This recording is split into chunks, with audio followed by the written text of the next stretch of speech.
hello everyone. So, good evening, all the dignitaries, esteemed resource persons, and our dear participants. So, I'm Dr. Ritu Magotra, host from Jammu, joined by Dr. Anita Sharma from Shimla, Dr. Namaste to Shubhra, everyone. hello, Dr. Shubhra from Cape Comorin Trust, and Dr. R.S. Regan. So today it's our sixth day of this International Faculty Development Program on Ethics in Research and Teaching, which is jointly organized by Government College for Women Parade and Government College Dhami, 16 Mile Shimla, Himachal Pradesh, and Cape Comorin Trust. So today we'll be having two sessions because due to some unavoidable circumstances, two of our resource persons, they won't be able to join us. So our resource persons are with us. Dr. KB Razdan, he has joined us, and I can also see our second speaker, even she is there. So before we start, Dr. Charushila Patil, a very warm good evening, ma'am. So before we start with our sessions, first of all, I'd like to welcome the chief guest of our day, Madam Kalpana Mehta. She is a life worker, even Rati Karakrata in Vivekanand Indra All India IT Sangatat Himachal Vibhag Sangatat. So, ma'am, please enlighten us with your thoughts. Welcome, ma'am.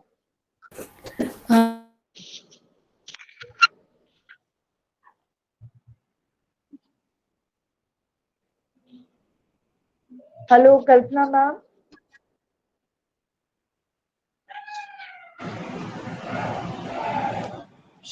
Ma'am,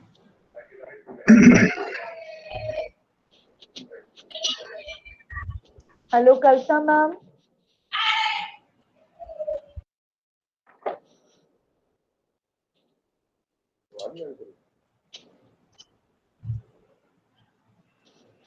Kalpana Di, are you there?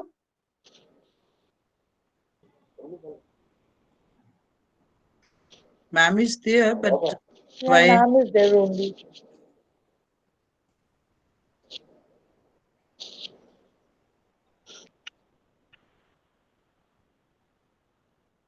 Hello, Kalpana, ma'am.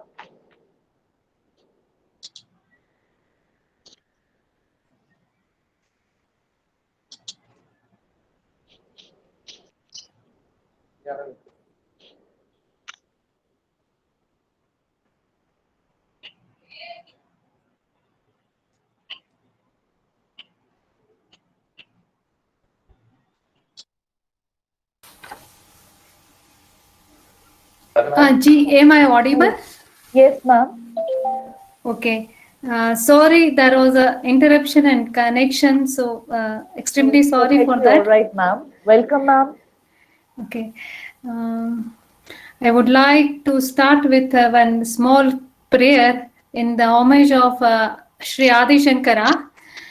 सदाशिवसमारम्भां श्रीशङ्कराचार्यमध्यमाम् Shri अस्मद् आचार्यपर्यन्तं वन्दे गुरुपरम्पराम्. My namaskar to all and my namaskar, special namaskar to all the organizer and August gathering over here. That the thing which we are called ethics is something contemporary in general term. Okay, here I would like to share some ideas of Swami Vivekananda on ethics, morality, and oneness. Of course, if we go one step to ahead, that ethics cannot be taught. It is a matter of practice of an individual, family, society, and the nation.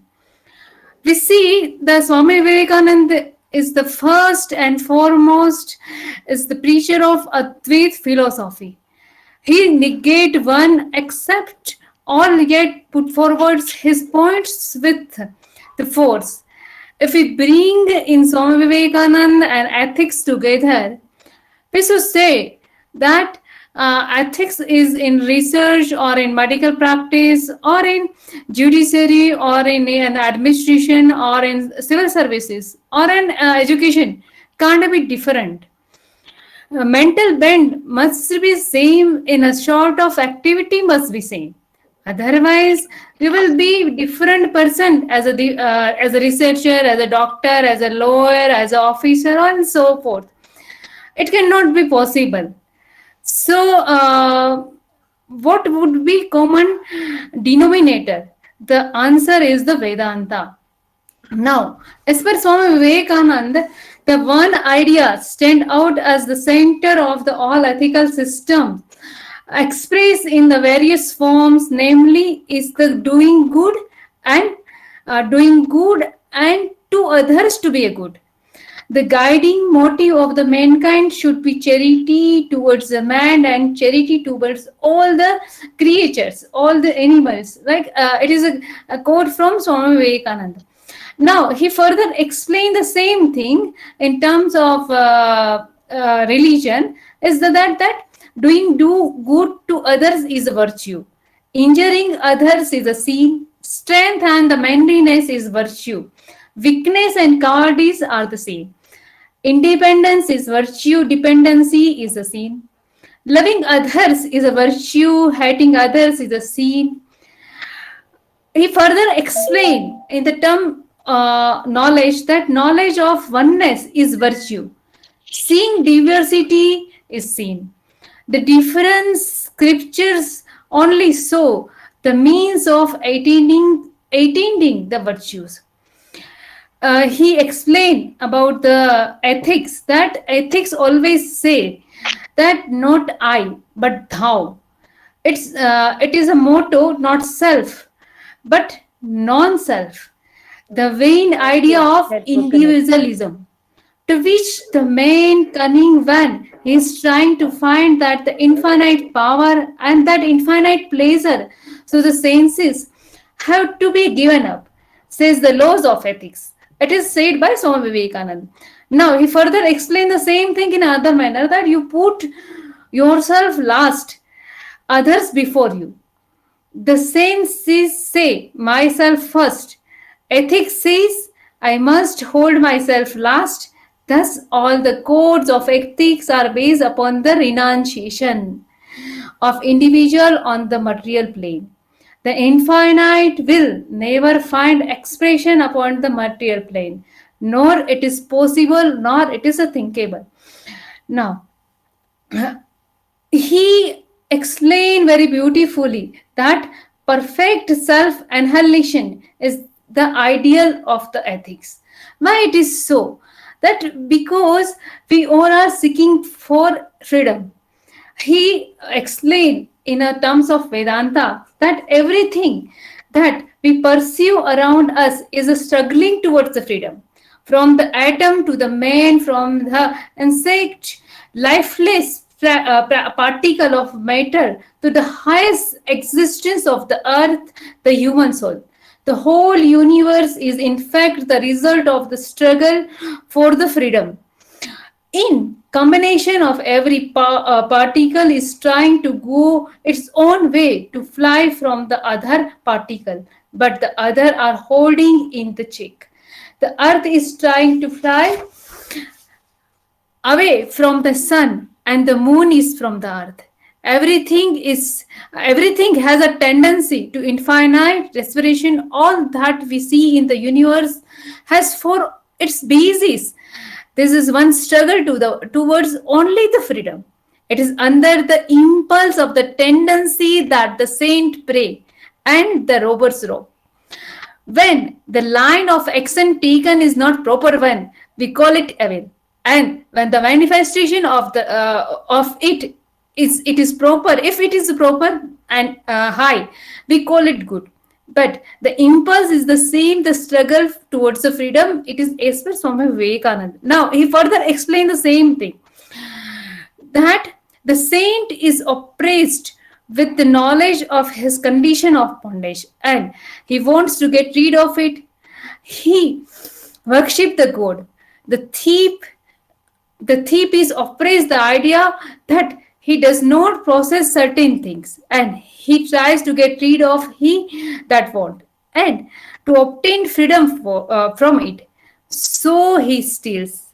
Freedom is the one goal of all nature, sentient, and consciously and unconsciously everything is struggling toward that goal of freedom. The freedom which is the saint seeks is very different from that which the robber seeks. The freedom loved by the saint leads him the enjoyment of infinite, unspeakable bliss. Now, he explained about the morality, that it is a groundwork of the morality of unselfishness, which means getting rid of the idea that men are the same as their little body. Morality, of course, it is not the goal of man, but the means through which this freedom attained. The Vedanta says that the yoga is one way that makes men realize this divinity.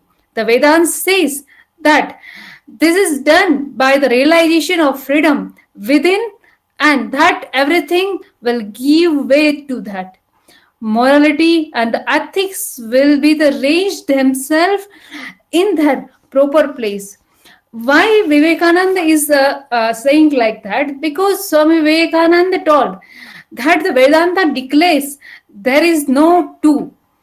You don't, in fact, that you can't do good to others. It is in the doing good to others, you actually do good to yourself, for there is no other, it is one only. Actually, the moral philosophy of Swami Vivekananda is the corollary of the concept of religion. It should be noted. For Swami Vivekananda's religion is not a doctrine, not a theory, but the fully realization of essential divinity. Swami Vivekananda very beautifully told that his soul is potentially divine, and to manifest this divinity within is the goal of life. It is a freedom. It declares by Swami Vivekananda. So Vivekananda further told the same thing in terms of oneness, that the oneness is the secret of everything. All is one, which manifests itself either in thought, or in life, or in soul, or in body, or in different. But the main thing is, indifference is only the matter of degree. From this non-dualistic thought follows certain moral code that seems to parallel Western thought. Now, since all are one, there is hardly any difference between myself and others. It is the matter of perception only. In fact, there is no other actually. So that's why he declared that not I, but only thou. So I cannot do anything harmful towards anybody, for that will be doing harmful to myself. Code of conduct or the moral code must be universally applied. It should not be contemporary. What is good for me it should be good for others. If an action is not good for me, it cannot be good for others. So another corollary of above thesis is the human dignity must be respected. If all is one, we have no right to look down upon those who may not come up to our level, or a level of development. Therefore, the saying that condemn none, it is a saying by Swami Vivekananda that condemn none. So it is very beautiful incident of Swami Vivekananda's life, that there are so many persons who abuse Swami Vivekananda before the address of the Chicago Parliament, but he never condemned anyone. He never say a critic any bad word for anyone. And even if we go through in his life, we can found everything is positive, nothing is negative. So Swami Vivekananda proposed a religion for all human beings read on the foundation of Advait Vedanta. So Advait Vedanta declares that all is one. The philosophy of equality that Swami Vivekananda preached for the world has its root in Vedantic non-dualism. It is Advaita Vedanta. The concept of equality will be empty without the understanding of the identity of the individual and the supreme self. If you harm another person, you will harm yourself, because we are one only. Because that you will call the other is really yourself, your own self. You pervade everything under and above the sun. You exist in every soul, and rich and poor, the ignorant and wise, the weak and strong. The realization of yourself as a unique body makes you a sympathetic towards everybody. The lesson of this monastic approach is, if you do evil to others, you degrade yourself. Yes, thus it is clear that the Advaita oneness is the basis of morality as per Swami Vivekananda. The other theories of morality can impart moral education, but it cannot explain why one should be a moral. Why one should be a moral? The ethics of Swami Vivekananda may be described as ethics of renunciation. He said that renunciation is the very basic upon which the ethics stands. There never was an ethical code preached which had not renunciation for its basis. That it is said by Swami Vivekananda. He also stated that the various ethical laws have that one central idea: eternal self, perfect self-annihilation is the ideal of ethics. The above statement do not only bring out the essence of the ethics, it also unfold the Swami Vivekananda's concept of the religion. The most significant characteristic of religion is that it exerts us to give up selfishness and the transcended the ego. The motto of ethics is enfacement of unselfishness goes hand to hand and the highest metaphysical conceptions. And therefore, the more unselfish person, the more moral he is. The understanding the relation between the morality requires a deep look at the Swami Vivekananda philosophy of an action. And it's apparently similar with the philosophy of propound the Bhagavad Gita. Let us prefer the Karma Yoga which Sri Krishna preached to the Arjuna. It is as per Swami Vivekananda. Swami Vivekananda ethics of renunciation is actually connected with the concept of duty. He tells us that it is work through the sense of duty that leads us to the work without the idea of duty. Each duty is sweet through love. That it is said by Swami Vivekananda.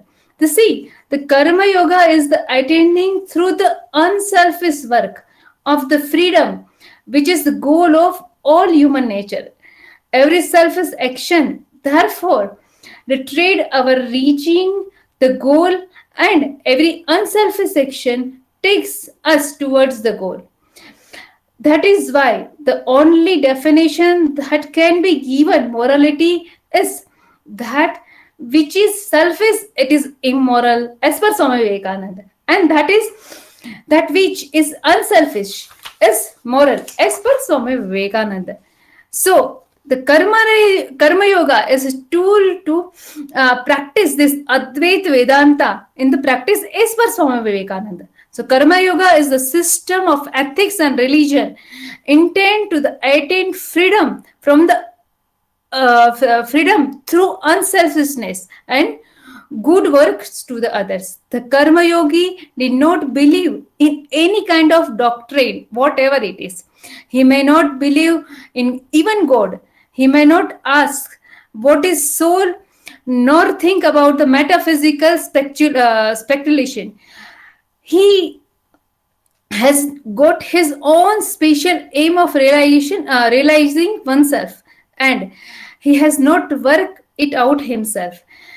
Every moment of his life must be a realization, because he has not soul mere work without help of doctrine or theory.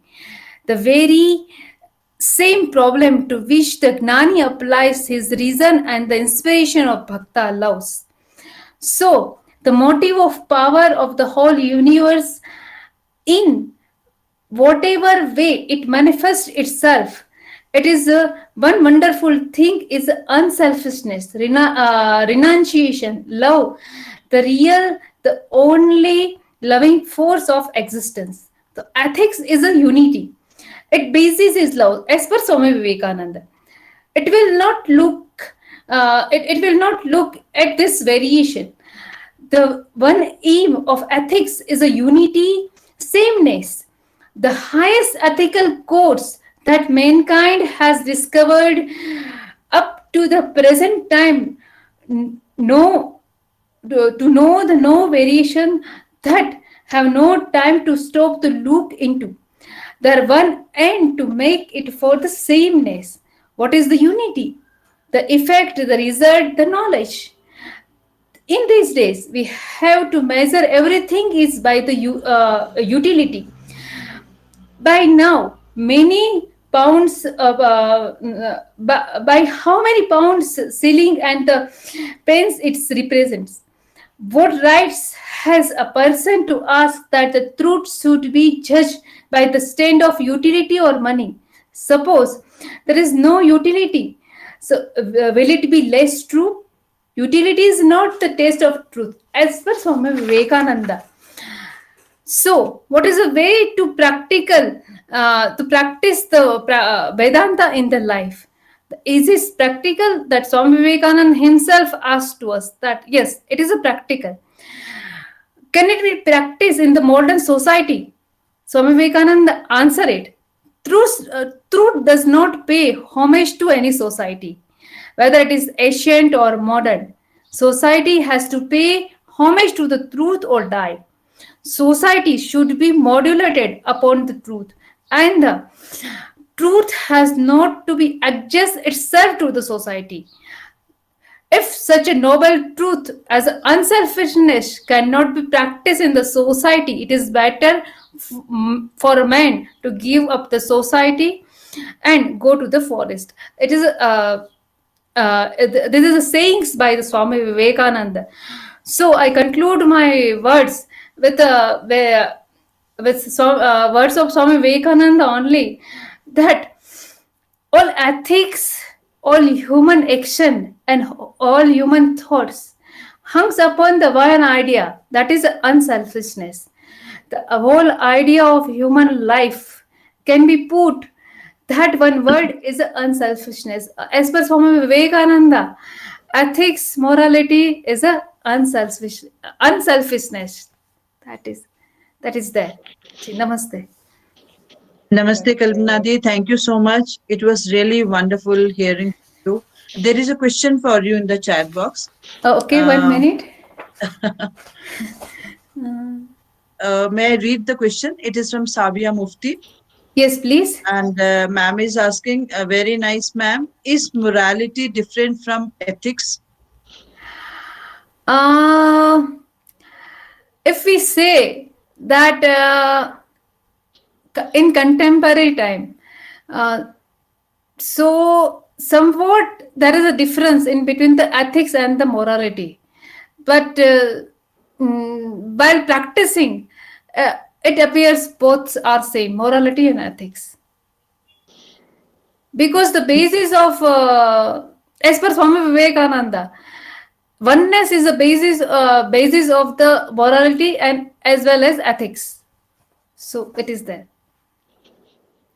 Thank you so much. Ritu ma'am, you can carry on. Okay, thank you so much, Kalpana ma'am, for enriching us with the philosophy of great Indian saint Swami Vivekananda. And as you rightly said, that for Swami Vivekananda, ethics, it was nothing but it was a code of conduct which helped a man to be a good citizen. And here I remember one of the quotes of Swami Vivekananda that arise, awake, and do not stop until the goal is reached. Thanks a lot, ma'am. Thank you for your valuable message. Thank you. Namaste. Namaste, Namaste, ma'am. Didi. Now, the speaker for our first session. It's my privilege to introduce Dr. K.B. Razdan, an eminent educationist, erudite scholar, versatile orator. Professor K.B. Razdan, he was former head Department of English and Dean, Faculty of Arts, University of Jammu. In fact, if I start talking about his CV, so it will take lots of time. So just to present it in a very condensed manner, Sir has done his PhD from Banaras Hindu University in 1978. And his areas of specialization are 19th and 20th century American novels, American and British poetry, 19th and 20th century, comparative literature, translation and translation theory, Greek drama and Greek mythology. As research guide, he has produced 12 PhDs, and one of them being me, sitting over here, 13 MPhils. He has published more than 75 papers in different journals, anthologies, periodicals. He has attended national as well as international conferences over the last 35 years and presented papers besides chairing innumerable sessions. He is life member of Melis Mello, Multi-Ethnic Literatures of the World, Indian Association of American Studies, writing, and he's writing English poetry in the contemporary vein, the lighter vein, the mythological vein, also as dramatic verse. He has delivered numerous radio talks in the lighter vein and translated radio plays from Hindi to English for international broadcast. And at present, he's working on his poems, and very soon he's going to publish an anthology of his poems. So, welcome, sir. Hello. Hello. Good evening to everybody. Good evening, sir. Dr. Ritu Magotra has given my brief introduction, and it was a pleasure to listen to her because she has been my research scholar also in the Department of English, University of Jammu. Well, during my long experience of guiding research at the doctoral level and delivering lectures in numerous conferences, national and international, regarding what constitutes research, I must say at the very onset, based on my vast experience of guiding research and also examining doctoral theses from different universities, there has been a steady decline, I must say, over the last 10 to 15 years. There's been a constant decline in the quality of research. I must blame not the research scholars, but the research guides, who take it very easy. I have seen it travel to the length and breadth of our country. I've gone to all the great well-known universities of our country. And I've had a lot of interaction with research guides, most of them my good friends. But I have always blamed them for not giving proper attention and guiding their scholars till the scholars attain a certain level of maturity, and not telling them, okay, go, write this chapter, write that chapter, and come. Show it to me. Having a quick look at it, okay, it's all right, go. Make it final. Keep it ready for some when the thesis gets it. This is the final format. This is not good. Because when we talk about ethics and ethical orientation in creative research, there's no creativity, nor there's any nor any ethical element. You see, you can't tell a scholar to write a thesis as a hodgepodge, an agglomeration of different secondary sources, make it into one whole and submit the thesis. That's not done. So I must say, that's why I say to write a good quality thesis or to be a good quality teacher. I think about the ethical aspect of teaching at the postgraduate level is concerned, it has also taken a nose dive rather. And once, let me give an instance from my own experience. About more than a decade back, when our state, Jammu Kashmir, our union territory, there was a seminar, rather a roundtable conference conducted at one of the biggest colleges of Jammu University, that is JGM Science College, where the Honorable Minister of Education, Mr. Gurchan Singh Chadak, had come. They invited all senior academics. I was also invited, and he was questioning. He told me, Professor Razdan, vast experience, tell me, what is the basic problem about the ethics of teaching? I told him, Chadak Saab, the main problem is 8 out of 10 teachers just cannot teach. And personally, asking what is the matter, because teachers don't take it so seriously. And they blame the students. You're not attentive, you are not got good mark, you are this and you are that. The question is, charity begins at home. Ethics, responsibility, ethical behavior involved teaching is a teacher's responsibility. And I must say, with a lot of emphasis at my command, I have taught in the colleges for nearly 16, 17 years. I taught at the university level to postgraduate students for more than 2 decades. I guided numerous PhD theses successfully, as many as 12, and besides numerous other activities. I must say that the culprit is the teacher, not the student or the research scholar. The culprit is the research guide. I have seen with my own eyes many research guides telling, okay, jao, chapter theek hai, dekha maine. And then, sir, please, this is the final draft of my thesis. Kindly, sir, go through it so that I type out the thesis and submit. No, theek hai, dekha maine, jao. Keep it ready and submit. I have seen it myself. Can you believe it? So when we talk about ethics or we talk about creative research, it's practically dead. It doesn't exist. I say with everything at my command. Okay, I'll give 2 examples.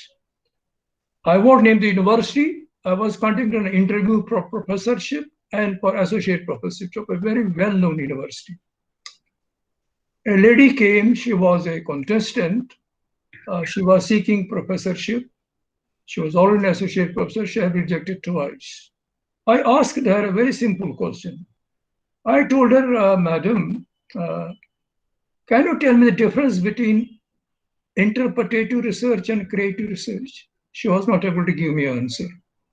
No. I knew because she didn't understand what I asked. I asked her, Madam, can you tell me? You are a research guide, okay? You tell me, you are guiding 3, 4 research scholars or only just one. Will you tell your scholar to make your thesis a kind of a creative exercise, innovative one with something new to the readers or to the examiners, or just interpretative? She made a mess of it. She was able to make out the clear distinction, what is creative and what is interpretative.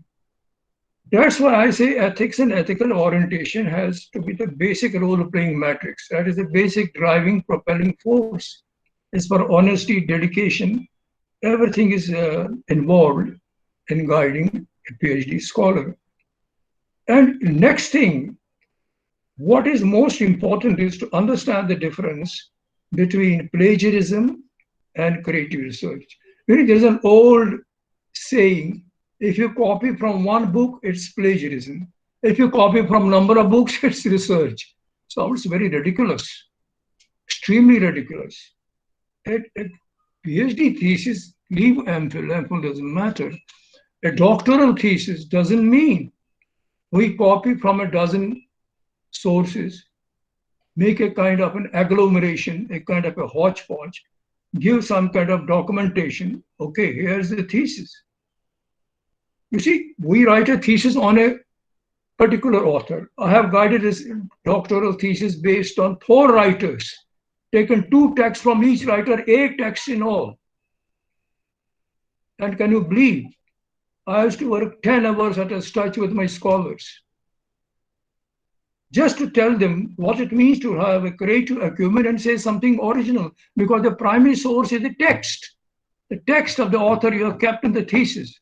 It is a multi-author thesis, 2 texts from each author, okay? There are 4 authors, means 8 texts.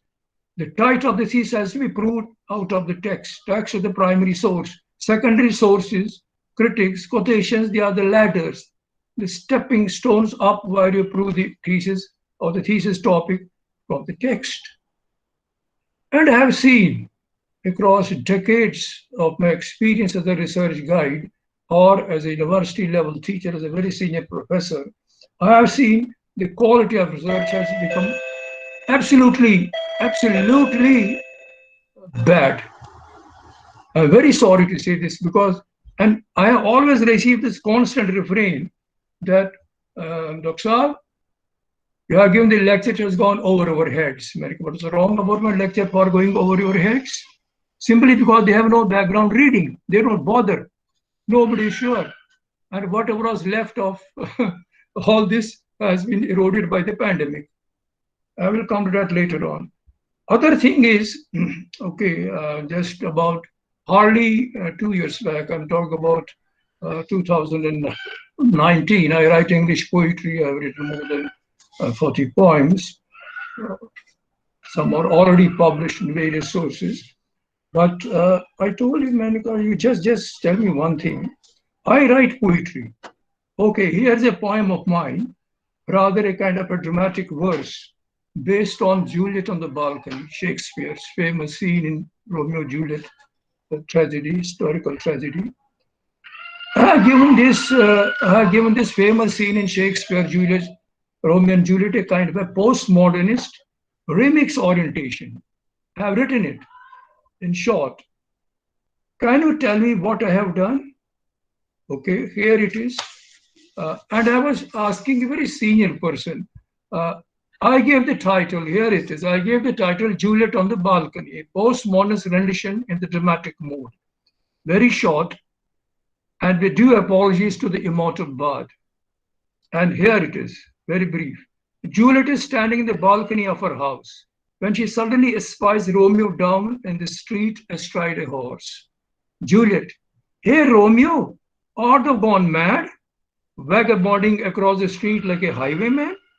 Prithi, the coronavirus surrounds thee all around. How canst thou be so befuddled by the laxity? Romeo, thou art the culprit, as thy love hast vanquished all my wisdom, my logic, rendering me as a hollow husk, inundated by thy love's deluge. Let the virus vanquish me, I care a tuppence. Now Juliet, zounds! Art thee hosting the devil, rendering thee a husk, bereft of any wisdom, draining my love for thee like a drying river bed? I beseech thee, for my love's sake, take care of thyself as thou art my love, my very essence, my very being. Romeo says, fear not, my love. Do waft me a kiss. Our love shall conquer all evil viruses. Love has been and continues to be all vanquishing. Then Juliet says, oh, my love, how canst I waft thee a kiss and allow the evil virus to endanger thy life? And Prithi, thou art sans a mask, nor can I discern the aroma of a protective sanitizer, embellishing thy arms, thy hands. No, no, no. No kisses, no embraces, only distances. Romeo, care I not. Every passing day I pine for thee. I beseech thee to drown my being with thy love's deluge. Juliet, Prithi, thou know love is blind. and lovers commit follies they themselves cannot see. I again beseech thee to retreat to thy place and keep thyself in home isolation, as thou art my very being, my very essence. Oh, my honeyed Romeo, keep thyself safe, stay at thy home. Romeo, my love, my home is thy heart. Stay there, I safe ever and ever. Juliet, know I well all my feelings, know I well all thy feelings, thy boundless love for me, yet do I fear the sanctity of thy health may get invaded by the invisible COVID monster. I beseech thee to leave the street and protect thyself. Romeo, in thee I have been since the birth of time. Again repeat Romeo's answer. In thee I have been since the birth of time, like heart beats to the heart. Come down to the street, give me a deep, deep kiss, an encapsulating embrace. Juliet, no, no, won't do all what thou sayest. Can't imperil my love's life. Romeo, oh Lord, my love's love transcends all temptations, all inducements and entreaties. What canst I do now? Let me entreat her in some other way. Juliet, oh Romeo, thou art astride a horse. I will unknot my long hair to reach thee as Hero did with Leander. Play with thy love's hair and satiate, play with thy love's hair and satiate thyself with the aroma of my all engulfing love for thee. So it ends like this. She unties her long wavy hair as the locks reach Romeo. He kisses the lovely aromatic hair, weaves it across his heart, and addresses Juliet. Romeo, oh my love, the intoxication of the aroma has encapsulated my very heart, my soul. Now erst I depart, kiss me in thy mind, clasp me round thy heart, till filled with thee am I as the cocoon is with the butterfly. Juliet, so shall it be. O my love, let Corona consume all rapscallions, wastrels, enemies of love across all times. Juliet goes inside her mansion, fixing her longing gaze on Romeo, till he gallops away out of sight down the street. This is the poem. I'm cocksure, if I tell even a PhD research scholar to tell me what I have done in this poem, why I have kept the poem, famous poem from Shakespeare's famous love tragedy Romeo and Juliet in the contemporary context of the coronavirus these days, what I have exactly done? What is the technique I have adopted? To be very ethical and honest, what is the strategy I adopted to take this famous scene from Romeo and Juliet and put it in the contemporary context, as Eliot did in The Wasteland, or as W.H. Auden did in his famous poem, The Shield of Achilles. Because personally, I consider three poems as the iconic poems written in 20th century British poetry. I have taught all the three, but all the three are pretty difficult to teach to postgraduate students unless the teacher is well versed with the technologies. One is W.H. Auden's Shield of Achilles. Other is William Butler Yeats' The Second Coming. The third is Eliot's Wasteland. Okay?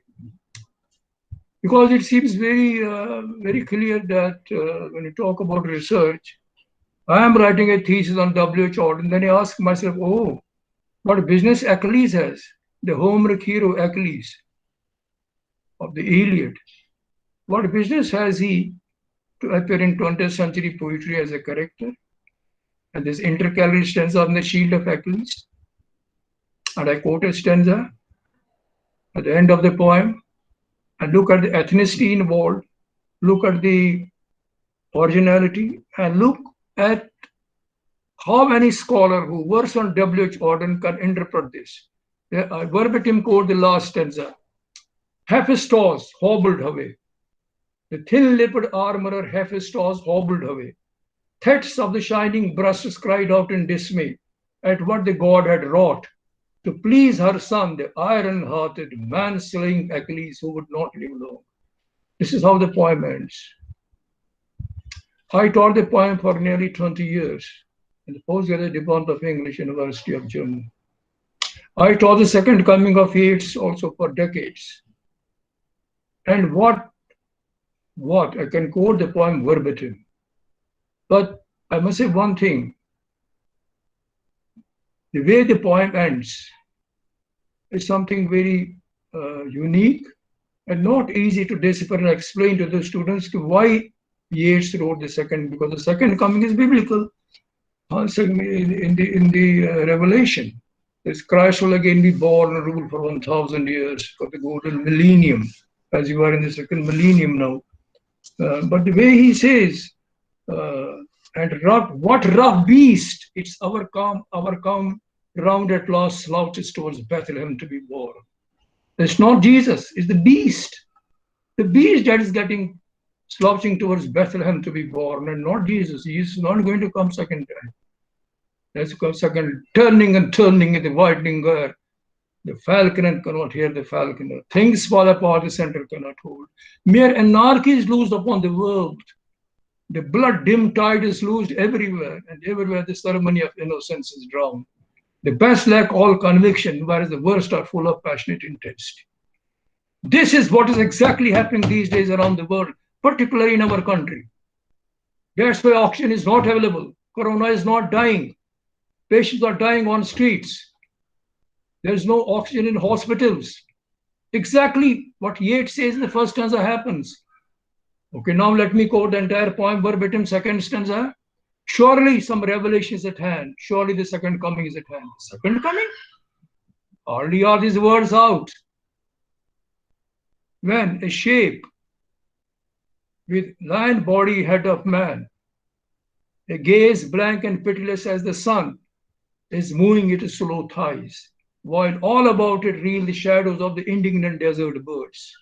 The darkness drops again. But I know that 20 centuries of stony sleep were vexed to nightmare by a rocking cradle. And what rough beast it's our come round at last, slouches towards Bethlehem to be born. This is the entire poem. I quote it verbatim. This is the beast who has slouched now towards the entire world and destroyed mankind with corona deluge. Who is the beast? I need not name. The beast is called the dragon. And the dragon has won the biological warfare against the entire world, including our country. I do not name the beast or the dragon. Everybody knows who it is. Who manufactured the coronavirus? And that's it. It originated in the Wuhan wet market. All nonsense. The beast, the dragon, has won the biological warfare as the Third World War. Let me not talk about it. So I must say one thing. Another example of ethics in research or ethical kind of study, especially creative research. I once asked a student, I was just delivering a lecture in the Milos Milo International Conference in 1999 at Punjab University, Chandigarh. So I was chairing a session, and one scholar, he presented a paper on Anglo-Saxon poetry. Because we have been saying that British poetry starts with Geoffrey Chaucer, which is absolutely wrong. Because I taught myself Anglo-Saxon poetry to PG students in the Department of English, University of Jammu, for nearly 2 decades. Because English poetry does not start with Geoffrey Chaucer, it starts with Anglo-Saxon poetry, with the coming of the Anglo-Saxon and earlier the Anglo-Norman. I gave the scholar, it was a lady, I gave her 2 short verses. I said, here's an Anglo-Saxon verse. Tell me what it means. If you have to creatively interpret it to your students, what does it mean? It looks so innocuous, so simple. But from the creative research point of view, if you are writing a thesis on Anglo-Saxon poetry, let's suppose, can you give the meaning of these lines? Here are the lines, I quote them verbatim again. Each man with what he hath, may buy him heaven. He that hath more and he that hath less. The man with his penny, the other with his pound, is the most wondrous bargain man ever found. Manika, madam, can you kindly give me the real, creative, interpretation of these lines. I'm sorry to say she flopped miserably. She could not do it. And when I read these lines myself, I read the whole of Anglo-Saxon poetry. I'm not just praising myself, but I find it really, though it's mostly based on the Bible, but it gives very hard, unforgettable lessons. So I got so drunk with Anglo-Saxon verse that I was not supposed to give the background, but before I would start teaching Chaucer to PG students, the course was that Prelude to Canterbury Tales. And it's a very great kind of a wrong statement, absolutely wrong, to say that English poetry begins with Geoffrey Chaucer. No. We go at it creatively in a searching manner. We go with a creative, ethical resonation, orientation. It begins with Anglo-Saxon words. And similarly, I gave her another 4 lines. I said, here are 4 innocuous-looking lines. I have a little pony whose name is Dapple Grey. I lent it to a lady to ride a mile away. She whipped him, she slashed him. She rode him through the mire. I have not lent my pony now for all the ladies' hire. My God, there is so much of depth, such a terrifying meaning involved in these simple, innocuous-looking lines. If one goes deeper and deeper and deeper and goes into the creative research orientation, ethical orientation of these lines, one learns a lot from both these small verses I have quoted, verbatim. Similarly, what I'm saying is, creative research as an ethical exercise should sound morally, academically as good, viable. And other thing I have just noted from my own experience, as I talked about the Shield of Achilles and I talked about the, let me go back to the Shield of Achilles. A big question arises, Achilles, we know who he was. He was a great Greek hero, Homeric hero, and who killed Hector, the bravest of the Trojans, because Hector had killed Patroclus, the bosom friend of Achilles. It was a kind of an intoxication with him, because when I was just a PG student, aged just 20 years, 20 plus, I read all the epics. I read the Iliad, I read the Aeneid, I read even Virgil's Aeneid, Homer's Iliad, Odyssey. I read even King Arthur's Round Table of Knights, and so on. It's a kind of an intoxication, and there's a different chapter. Anyway, so what I'm saying is that it's a big question. What business Achilles has in 20th century poetry? If we teach the Shield of Achilles by W.H. Auden, as I said, I consider personally 3 poems as the iconic poems in 20th century British poetry. 1, Yeats's Second Coming. 2nd, Eliot's Wasteland. 3rd, Auden's Shield of Achilles. And with grace of God, I have taught all the 3 for more than 2 decades. Actually, I found out because the Shield of Achilles, who is Achilles? With a lot of input and research, I told my students, look here, my dear students, Achilles is modern man who thinks he's immortal. Nothing can kill him or hurt him. He doesn't know he has an Achilles heel. Achilles is modern, postmodern man. We are Achilles. We are taking pride. Oh, India has now sent a spacecraft to the moon, which crash landed. Or they sent a spacecraft to Mars. Our country is great. Nothing. We are Achilles. We have the vulnerable heel. So the poem was written by Winston Hugh Auden to cut the modern man to size. Tell me, you think you are perfect? You are sending spaceships, doing that and doing this? No, no, no. You have a vulnerable heel. Mind it. And putting Achilles there and then saying like this, the thin-lipped armorer Hephaestus hobbled away. Thetis was the mother of Achilles. That's why I would tell, if you have to learn something creatively, ethically, my dear students, I will tell my scholars, Professor Ritu Mabutra is there, and she can bear me out.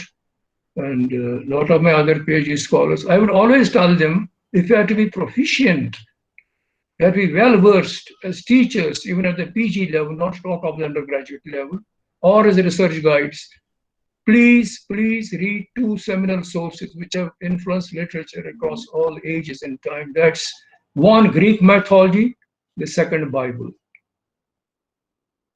And with the grace of God, I read both. And any person, be he or she research scholar, be he the college teacher or the university teacher or research guide, having at least functional proficiency in these two seminal sources, first the Bible, second Greek mythology, nothing can stop him or her. Because these two seminal sources have had a great influence on all kinds of literatures across the world. And particularly, I must say, the Bible, the beginning, the Genesis, and the last chapter of the Revelation. I wrote a PhD thesis on apocalyptic imagination and contemporary fiction, involving 8 writers, 4 British, 4 American. I did from BHU, and my guide was a great man. We would have scholars from different countries visiting him. They put me to a lot of hard work anyway. As a different chapter, but with God's grace, I have read Greek mythology, was very happy. I read the Bible also. And it is in the Revelation, as all of us know, it is written there that the decline of the world shall start with diseases, typhoons, earthquakes, tsunamis, as is happening now with the coronavirus. And this, after that, will be the second stage, at the coming of the Antichrist. And with the coming of the gradual deterioration of morals, and there will be Armageddon, a cosmic warfare between God and Antichrist, in which, between Christ and Antichrist, in which Antichrist will be vanquished, and Jesus will be born again in this world at the second coming, which has not happened. But of the second coming, gradually, the second coming of Jesus will be followed by the millennium, 1,000 years golden rule of Jesus on this earth. Now we are in the second millennium, beginning with 2000 AD. But Jesus did not come. He's the beast, as this Yeats says, the beast slouching towards Bethlehem to be born, not Jesus. So I said, and the Revelation ends. I'm just telling my examples, my own, to show what ethical and what we call that some kind of a principled research can mean to find out new meaning. Because in the Bible it is written, then there will be, you see, the Antichrist will come, there will be the last loosening of Satan, which will be in the form of gradual deterioration of morals and conduct and human, and the last losing of Satan in different forms. Satan will come again in this world as political leaders, as cultists, even as writers, which is happening these days. And this will be followed by the destruction of the world. God will destroy this world with fire. And then a new heaven and a new earth will be formed by God, which I said is not correct. I proved that secular apocalypse, there's no renewal, and it's final and total. But how could I do it? I give my own example to make my listeners understand, because my guide, peace be to him, he told me, here is you have to prove this. But secular apocalypse, there's no renewal. It's different from biblical apocalypse. What I mean to say is that I was able to do it. I could find out that many writers, beginning with Aldous Huxley, who wrote post-catastrophe literature, Aldous Huxley's Ape and Essence. The novel has a scenario of 22nd century California. Third World War has taken place. We call it post-catastrophe literature. And I had to analyze this book in my thesis. I'm just giving an example of what creative ethical research means. How could I do it? It's a terribly difficult book because it was a futuristic, we call it post-catastrophe literature. It's being written these days also. And They are at one place, Huxley quotes, I quote verbatim, he says, very applicable these days, what men are doing, what a political, I won't name any political leader, lots of them around, my listeners can understand. Huxley says like this, but man, proud man, trust in a little brief authority, most ignorant of what is most assured, his glossy essence like an angry ape, plays such fantastic tricks before high heaven as make the angels weep. बिल्कुल यही हो रहा है आजकल.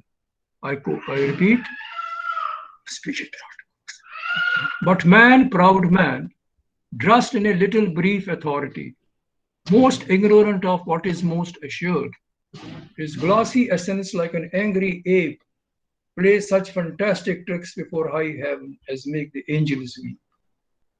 I will say this is exactly what's happening. I won't name leaders of our own country. Everybody can understand what Huxley means and how these words are so appropriate. This is what we call looking at it from the point of view of originality, ethics, in creative research, or in creative writing. So I have written about 45 poems. I started writing English poetry in 2007, 2008. Some early poems have been since published. Now I intend to publish a anthology of my poems. I have some poems in front of you, me here.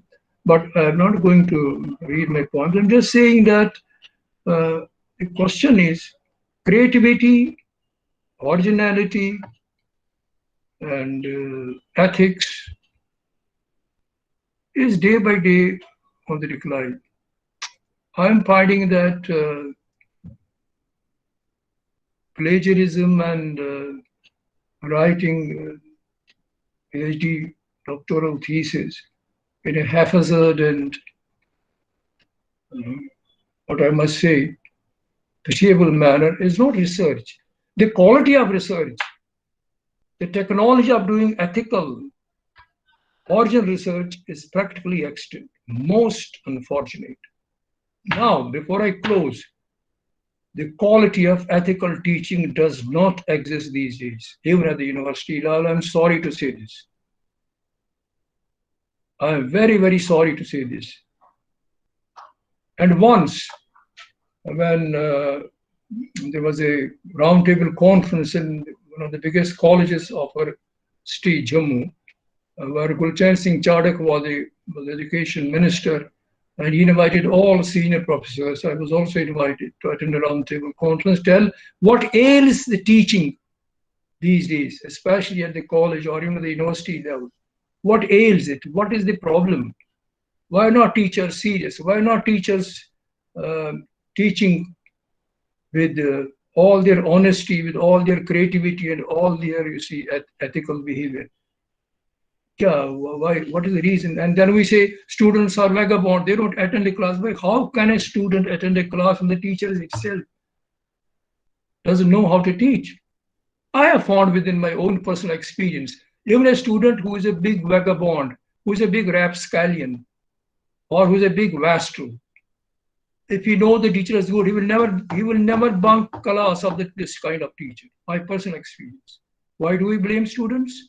Teachers are the criminals, I'm sorry to say this. They don't know how to teach. Leave alone teaching at post-college level is a creative teaching.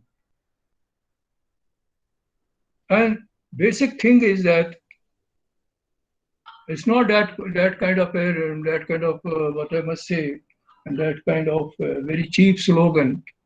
One who can does, one who cannot teaches. This was coined, I think, by Ogden Nash, the great English humorist satirist. One who can does, one who cannot teaches. And saying vernacular, जो आने ना बका रहा है वो पढ़ाने जाता है, वो teacher बनता है. This is nonsense. This is a kind of encapsulating satire, which I don't agree at all. So I must say that a very rigid moral stand, ethical stand, creative stand has to be taken both by the research guides, by the teachers. And the teachers have to be good teachers, that all the students in the lecture that's being delivered by the teacher And ethics and ethical orientation, as I say, should be the basis of involving the students in the teacher's lecture, making them learn so that they don't miss a single lecture of the concerned teacher. And third thing, they must be also able to find out, because if a novelist writes a novel or a poet writes a poem, or a teacher gives various diverse examples, as I said, even from the epics or from our own epics, Ramayana and Mahabharata and all other things. And that reminds me, in a kind of, yes, it was a conference, international conference, I think the year 2011, yes, 2011. I was chairing a session. I asked a scholar who had come from Tamil Nadu and she had presented a paper. I asked her, can you tell me who is the character in Mahabharata with whom maximum injustice was done? Yes, now I remember. She presented a paper on Ramayana and Mahabharata as the great Indian epics. How are they different? Which one is better? Talked about the characters, talked about the versions, talk about the historicity of the Ramayana and the Mahabharata. I said, okay, I would say much. I said, could you tell me just one thing? Your presentation was good. But you tell me in the Mahabharata, which is the character who is with whom maximum injustice is done? She could not tell me. She said, Lord Krishna. I go, what? How is Lord Krishna involved, or how can he get injustice when he himself was the incarnation of Lord Vishnu, is worshipped? When I told her it's Karna in Mahabharata with whom maximum injustice was done. First by his own mother Kunti, who discarded him because he was born to her when she was a virgin. Karna is the man with whom maximum, and Karna could not be killed. It was Lord Krishna's diplomacy that Arjun could succeed in killing Karna. And the Pandavas came to know that he is none else than their eldest brother. And they wept, but by that time, Karna's life was ebbing out. And personally, I'm sorry to say, once somebody asked me, Dr. Saab, which character do you think is most unlike, whom nobody likes? I said it is Kunti. It's Kunti who makes a mess of everything. Karna was born to her when she was a virgin. She threw him into the river in a box. And when Arjuna won Draupadi in the Swayamvaran, they were in a cottage in the forest, and because it was a practice, whenever they would get some fruit or some meals, Kunti will tell them, share it among yourselves. Jo pachega wo mujhe dena, main aapki maa hu. And when Arjuna went Draupadi in the Swayamvar and they came home and knocked at the cottage, they said, माँ हम आज कुछ special चीज लाए हैं, बांट के खाओ आपस में. And Draupadi was crestfallen. So this was second crime Kunti committed. I'm not doing research on Mahabharata. I'm telling you, just see, if you look at things from a very creative and close angle, these are the things to be seen. And she was gloating over the fact that she has read Mahabharata, she has read Ramayana, she has read Iliad, she has read Odyssey, she has read Aeneid, and so on. She has read the Western epics, she has read the Indian epics, but basically she knew nothing. It was just a kind of label to frighten others. And at the last, I would say that one must read if the Eastern and Western epics to get at the depth of analyzing things and shifting truths from exaggerations and truths from imaginative facts and occurrences. And ethics and ethical norms become imperative in separating truth from fiction, fiction from truth. And Ovid's Metamorphoses or Ovid's erotic poem, there also I found the same kind of energy operating, or even the autobiographical aspect. I saw kind of a vast field one just feels really befuddled in saying, in understanding these things and passing it on to the scholars. Or what I found before I closed down, and I found it very hard to understand, is Ovid's Metamorphosis. I read it a few years back, and particularly that scene of Narcissus by the edge of the pool. I am Narcissus. Everybody is Narcissus. It's a different thing. There are two kind of narcissistic figures, Apollonian and Dionysian. Hitler was a Dionysian narcissist. Mussolini was a Dionysian narcissist. And Stalin was a Dionysian narcissist. And now Xi Jinping, the dragon who manufactured COVID-19, is a Dionysian narcissist. Because I read a book, I don't collect the name of the author, who says narcissists of two kinds, Dionysian and Apollonian.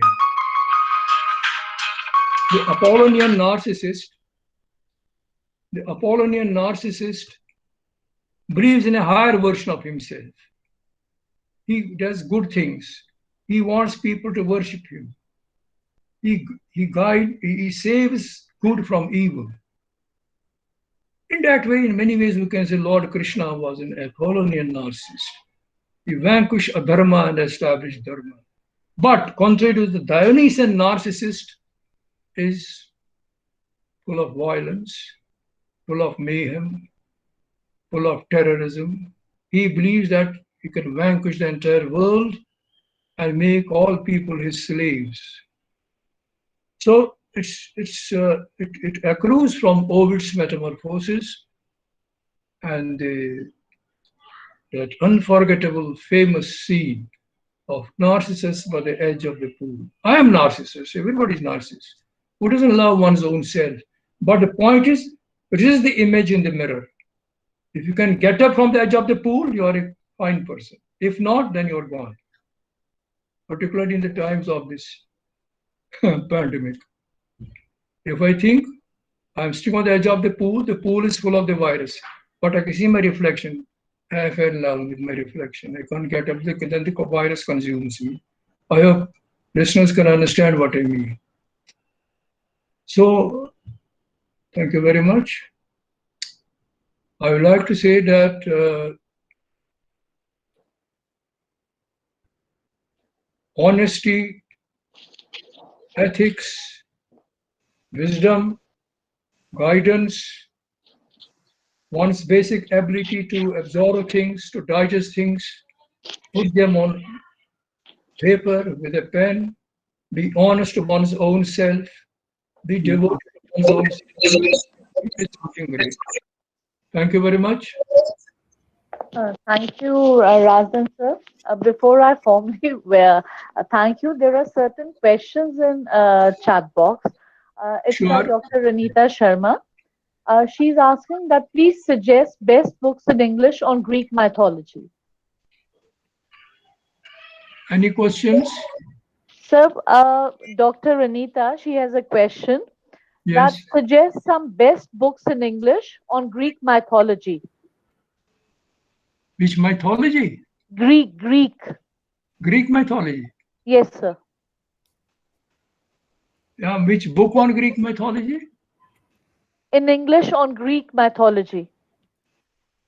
Good evening, sir. They are asking about the names of the books of the Greek mythology. Yeah, I will tell you. Yes, sir. You see, their Bullfinch's Mythology is a very good book. Bullfinch's Mythology is in 3 volumes. Thomas Bullfinch was an English writer of the late 19th century who wrote Bullfinch's Mythology in 3 volumes. First volume is Age of Fable. Second volume is King Arthur's Round Table of Knights. Third volume is Legends of Charlemagne, right? So if you get all the 3 volumes are in one book. This is the best book to learn all these mythologies, particularly Greek mythology is the Age of Fable. The Age of Fable in Bullfinch's these 3 volumes contains the whole of Greek mythology.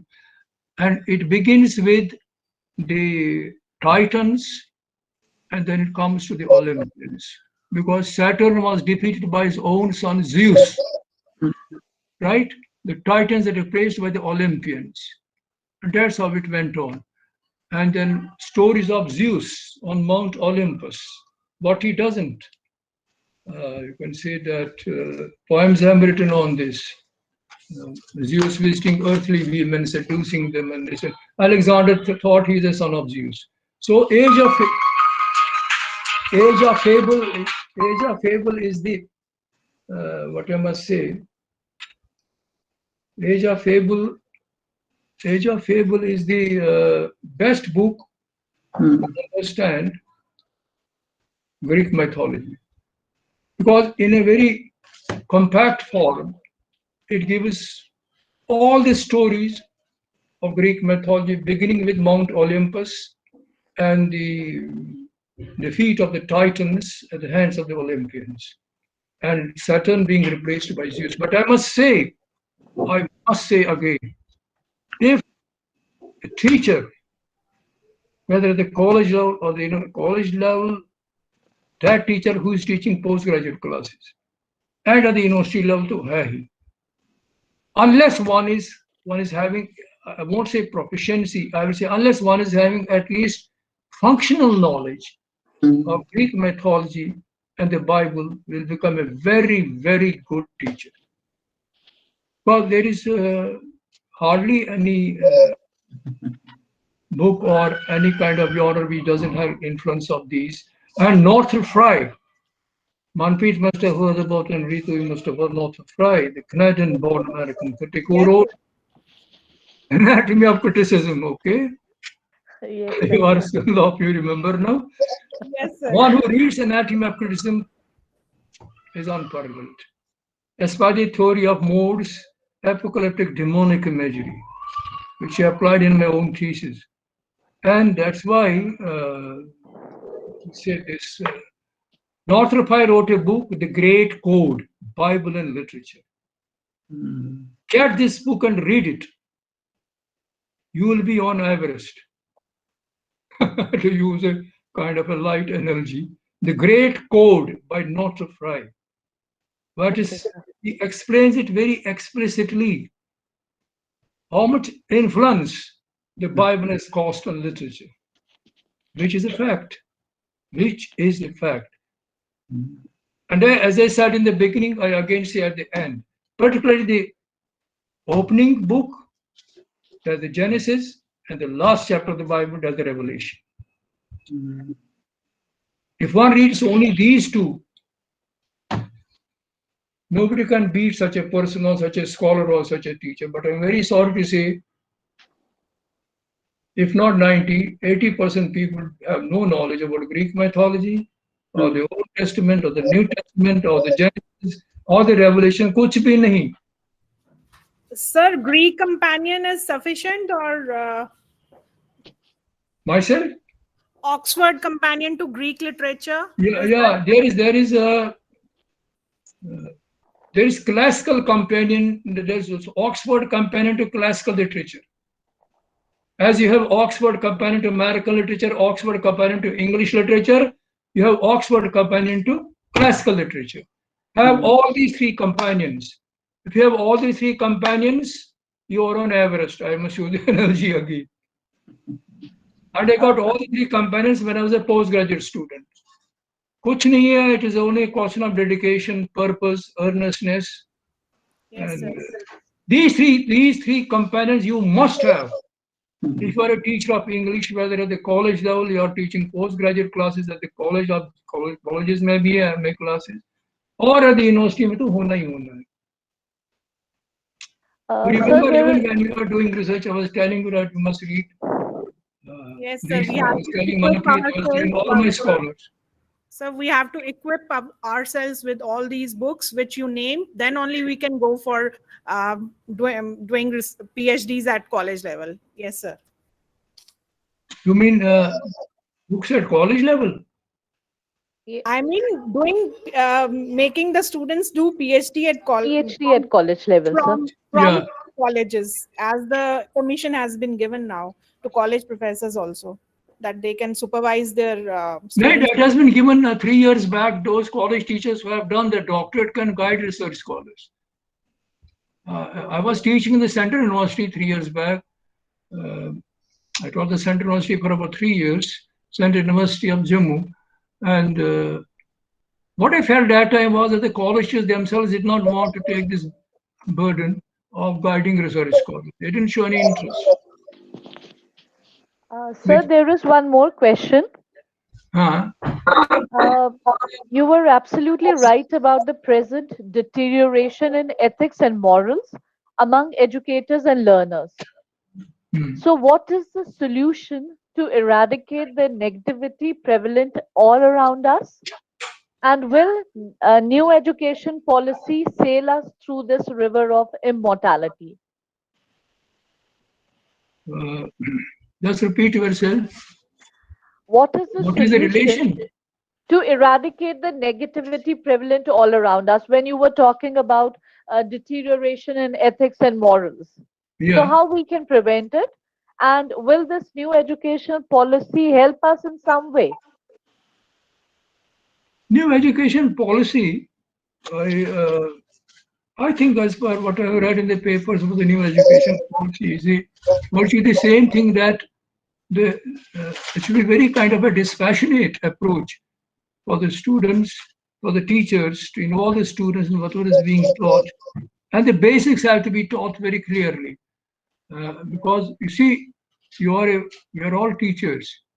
The fundamental thing is that what we say, this clarity, lucidity, expressiveness, communication. Yeah, communication is the main problem.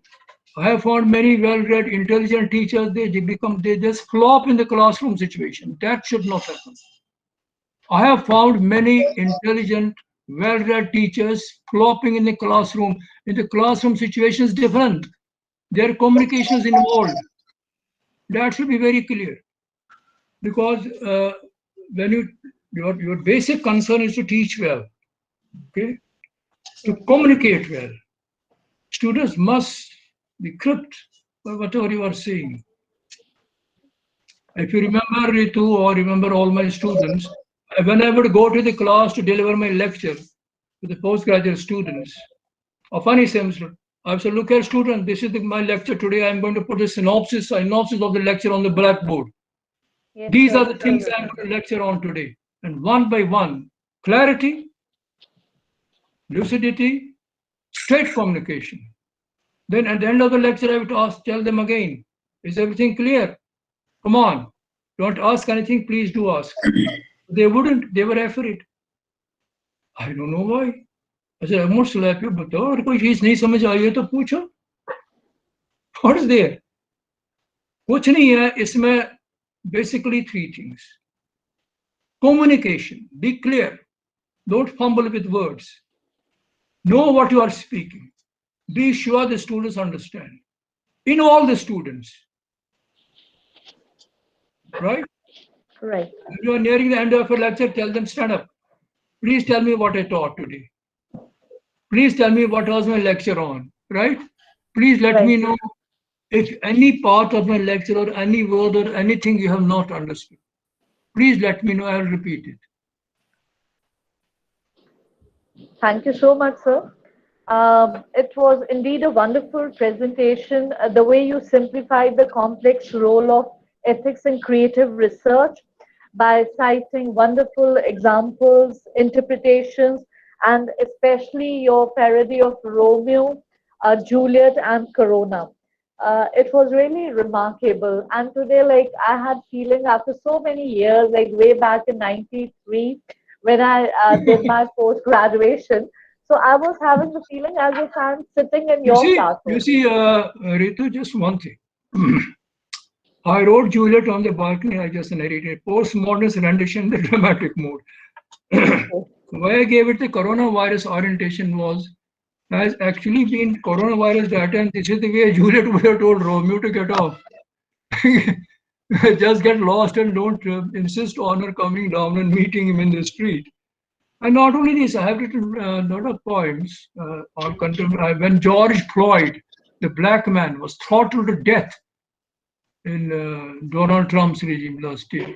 And that I saw it on the TV, and that black man is telling the white policeman, "You are choking me to death. Please take off your knee from my neck." He didn't. He was choked to death. Yeah. I wrote a poem titled George Floyd, the Black Pharmacos of White Animalism. The poem is in my collection. So definitely we'll be reading your poems. Sir, even Manpreet wants to say something. Manpreet? Hello, Pardon? Manpreet, are you there? Dr. Manpreet? I think She's not there. she's Ma'am, I not think she's somewhere. lost her connection. Yeah, maybe she's lost the connection. And Dr. Anita? Ritu, what is it? Hello. Yeah, thank you so much, Kulbhushan sir. It was really, very amazing, thing listening to you. You're a great scholar, Thank you. a scholar. I don't think I have any words to utter in front of you. There were only 2 or 3 of my questions which I had already posted in the chat box, which Ritu ma'am has actually asked. The especially the thing you talked about, the system which is deteriorating day by day of the learners and the teachers, that is of grave concern for me too. I just wonder how to Yes, get that is the main concern, exactly. Yes, sir. I just wonder with this with this technology world, because we are all immigrants, like tech immigrants. We were born in 70s and 80s, and we are not very much with the technology as the younger generation is now in our colleges and in our universities. That's So right. I think plagiarism and a knowledge which is not actually required by them, that is being gained more than the knowledge which they must acquire. Like giving them good books, they have forgotten to have the feel of the touch of the books. I still remember. I think Ritu would also endorse the thing that when we Sanjana. used to study in postgraduate, classrooms, half of our time were wasted among those huge book racks of the library, looking into Yeah. the titles of the books, at least touching them, if not reading them, bringing them to our hostel rooms, keeping them under our pillows and reading them as and when we were waking up. I think that bookish thing, or that going into those books and dreaming about Shakespeare, I have seen in my dreams, literally, though on the lighter vein, but I have seen in my dreams Shakespeare. I have seen in my dreams, Milton with Paradise Lost. I have Okay. seen in my dreams, so many other authors, because we were reading, and then we were just lying, down, thinking about them, and we were having those, visions. I think this kind of approach is being lost somewhere. This, attachment to the books is not there in the younger generation. They wanted to read No, it's not there. everything It's not digitally. there at all. No. Yeah, they wanted to read digitally everything, and that is the major concern of the teachers, and And that's why, the younger generation leaves everything to Google Guru. yeah, They say, that's the the problem. So this teacher is Google, useless. Why not go to Google yeah, Guru and read everything? yes, sir, the And Google mother has really killed us all, because they think everything is there on that, and that has resulted in a lot of chaos in knowledge. It's not getting knowledge. lot The of knowledge chaos. has been Exactly. Exactly. fully confused. It's something like things fall apart. That geeks thing that is going on or happening in our knowledge arena, or what we say, among the Absolutely. educators and among the students. And to add spice to it is the managerial things, what we say, the red tapeism and all, which has come over the educational system. Even that is also being literally rotting down whole the atmosphere of the knowledgeable kingdom, or the knowledge, or the education, or the best of the learners. We can't have Arjunas these days. So how can you expect like their gurus? It's difficult, because you It- need good students, only then you could be a good teachers. It goes both ways. Good teachers, good students, and students also actually inspire teachers to become better in their conversation. They also feel to read more. When people were asking questions in the classes, teachers would go at home and read, more. When they don't ask anything, Sorry for the interruption. When you say about the call, I said the classroom situation is a different situation. yes, And sir. I have found even good teachers during my long teaching career. I have found even good teachers are scared of questions being asked by the students. They're scared, and I don't know why. I don't know why. Yes, sir, because the teachers actually are not well read as you people used to be. The way you people have read That's those, enough. great literary, texts. I think in the present scenario, people just wanted jobs by hook or by crook. They get it, and they take it as a profession, not as, a something which is to be, deliberated in a sincere effort. This is not happening these days, That's and why this is the worry of the education, exactly. whole system. This is the worry of the system, and we really pity on this, but let's keep on working good. Let's not be too negative. Let's keep on working. I think even Stray can help you from drowning. So even if there is one single good teacher in one campus, I think the campus is going to flourish. So let's be And positive about definitely, all the we fear. have to give our best, Anita ma'am.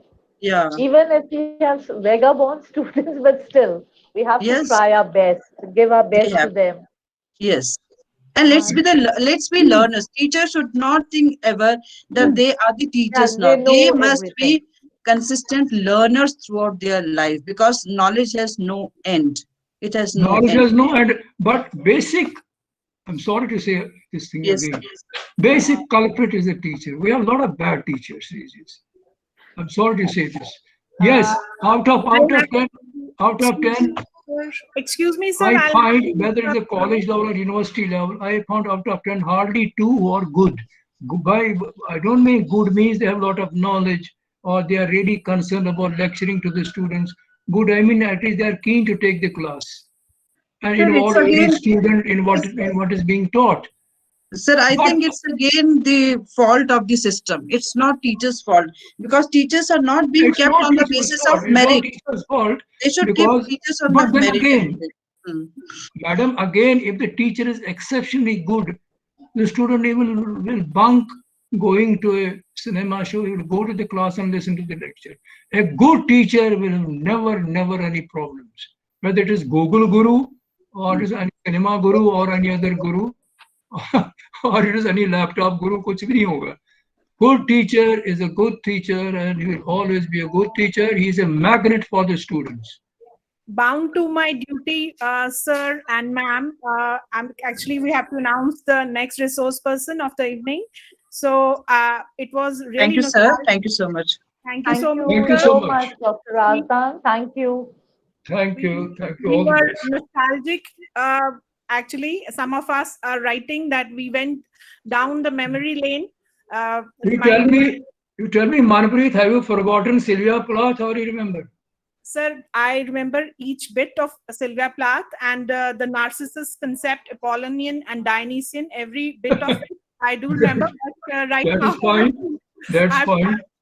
have to announce the. You know, I remember Manpreet when I gave Sylvia Plath.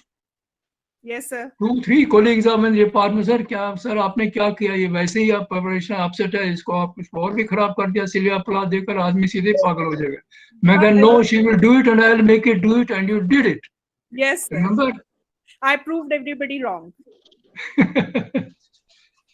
Sir, it was Sylvia really Plath was really challenging. yes, sir, definitely. Every topic which you gave was challenging for your scholars. No, that was the ideal We topic. will listening to you, sir. We would love to have. Thanatos or Eros? Yes, sir. यही था Thanatos. ना? Yes, sir. Thanatos or Eros. Now that's again from Greek mythology. Yes, sir. Both the words are from Greek literature. Yes. So, By the way, did you read any Greek mythology? sir, I am reading because nowadays I'm teaching. I don't think Manpreet you must have read. I doubt. Sir, I'll discuss this with you later on. Just I am bound right now to announce another resource person, if you permit me. Now, if you can get Age of Fable volume, Sir, I have got all these books. this entire you can order it online.